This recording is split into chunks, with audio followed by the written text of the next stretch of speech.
if you अगर आप किसी के प्राण के बुनियादी नक्शे को पढ़ते हैं तो आपको उनका अतीत, वर्तमान और भविष्य पता चल जाता है, उस व्यक्ति के बारे में सब कुछ।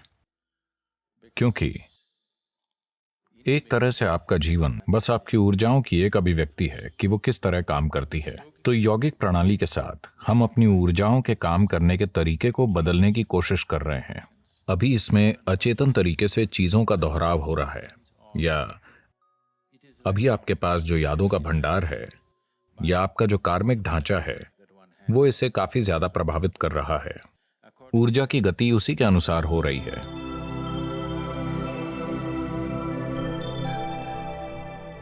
अब अगर हम इसे देखें, भूल जाइए कि ये किसका चित्र है, ठीक है?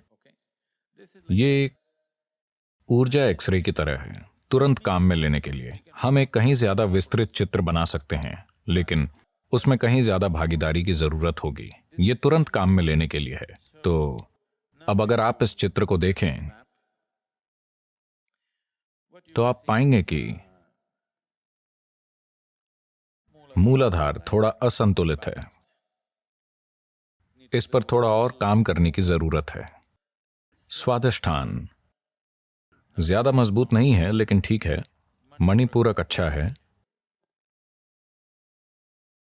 अनाहत उलझन में है। आप जानते हैं ये क्या है? आप जानते हैं कि कौन सा चक्र कौन सा है? अनाहत उलझन में है और कुछ ऐसा है। विशुद्धि ज्यादा कुछ नहीं हुआ है। आप जैसे पैदा हुए थे ये वैसा ही है। आज्ञा ठीक है, स्थिर है, कुछ खास नहीं है, लेकिन संभावना मौजूद है।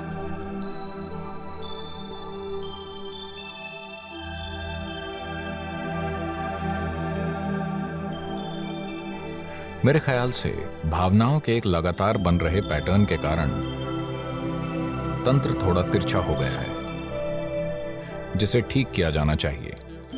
हठ योग करने के लिए बिल्कुल सही चीज है। अगर आप ठीक से हठ योग करती हैं तो आपके ऊर्जा तंत्र में जो थोड़ा तिरछापन आ गया है वो स्वाभाविक रूप से ठीक हो जाएगा। तंत्र विद्या जानने वाले लोग अगर किसी को नष्ट करना चाहते हैं तो वो उसमें प्राण की कमी पैदा कर देंगे। वो इंसान बिखर जाएगा। अगर आप किसी के प्राणों की बनावट समझते हैं तो आप उनका अतीत, वर्तमान और भविष्य जान जाते हैं।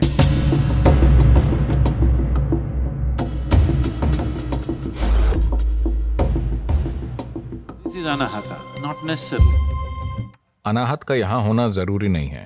आप अनाहत को अपने हाथ में लाएं और बस किसी को छू लें, उनमें प्रेम का विस्फोट हो जाएगा। अगर किसी को अपने विशुद्धि चक्र पर कुछ महारत हासिल है तो उसका पूरा आभा मंडल नीला हो जाएगा। यह ऐसी आभा है जिसकी मदद से आप दुनिया में ऐसे काम कर सकते हैं कि दूसरे आपको महामानव समझते हैं। इसीलिए शिव ऐसे दिखते हैं। तंत्र की कुछ प्रणालियां हैं। विशेष रूप से मध्य एशिया में जिप्सियों के कुछ समूह थे। 2.5 से 3 घंटे में वो एक सेब का बीज लगाकर फल से भरपूर पेड़ उगा देते थे। कुंडलिनी ऐसा आयाम है, इसमें तब तक दखल नहीं देनी चाहिए जब तक कि आप वाकई काबिल ना हो।